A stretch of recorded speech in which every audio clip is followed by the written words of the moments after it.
और इस बीच पुतिन के यूक्रेन प्लान पर सबसे बड़ी जानकारी सामने आई है। यूक्रेन पर रूसी कब्जे के लिए 2 मार्च की डेडलाइन है, यानी 2 मार्च तक इस कब्जे को पूरा कर लेना है, ये डेडलाइन है।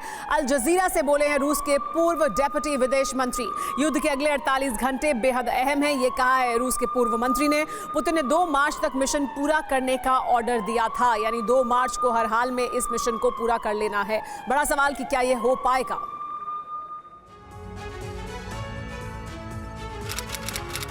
ये वो तारीख है जो यूक्रेन का इतिहास बदल देगी। 2 मार्च का दिन इतिहास के पन्नों में हमेशा हमेशा के लिए दर्ज हो जाएगा। रूस यूक्रेन पर पूरी तरह कब्जा कर लेगा।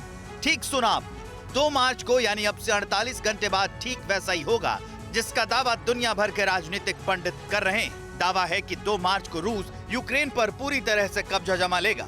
2 मार्च की ये तारीख कहीं और से नहीं बल्कि रूस से आई है। रूस के पूर्व डेप्यूटी विदेश मंत्री ने दावा किया है कि 2 मार्च को रूस यूक्रेन पर कब्जा कर लेगा। अल जजीरा को दिए एक इंटरव्यू में आंद्रेई फेडोरोव ने कहा, पुतिन का पहला आदेश रूसी सैनिकों के लिए 2 मार्च तक जीत के साथ सैन्य अभियान पूरा करना है। यानी आंद्रेई फेडोरोव के इस दावे का सीधा मतलब ये है कि यूक्रेन के लिए अगले 48 घंटे काफी अहम रहने वाले हैं। पुतिन के ऑर्डर को पूरा करने के लिए रूसी सेना यूक्रेन पर हमले और तेज कर सकती है। आंद्रेई फेडोरोव की माने तो यूक्रेन से जारी इस जंग के लिए सिर्फ और सिर्फ पश्चिमी देश जिम्मेदार हैं और पश्चिमी देशों के प्रतिबंधों ने जंग को और भड़का दिया है। इस बीच एक और बड़ी खबर आ रही है। युद्ध का मैदान सिर्फ रूस और यूक्रेन के बीच यूक्रेन की सड़कों पर नहीं लड़ा जा रहा है, बल्कि रूसी मीडिया हाउसेस पर साइबर अटैक की खबर भी सामने आई है। रूस की कई न्यूज़ वेबसाइट हैक हुई हैं। साइट्स पर सैन्य एक्शन के विरोध में मैसेज दिखाए गए हैं, तो कई रूसी मीडिया की जो साइट्स हैं उन्हें हैक किया गया है। साइबर वॉरफेयर भी चल रहा है इस वक्त और उसके जरिए रूस पर अटैक किया जा रहा है।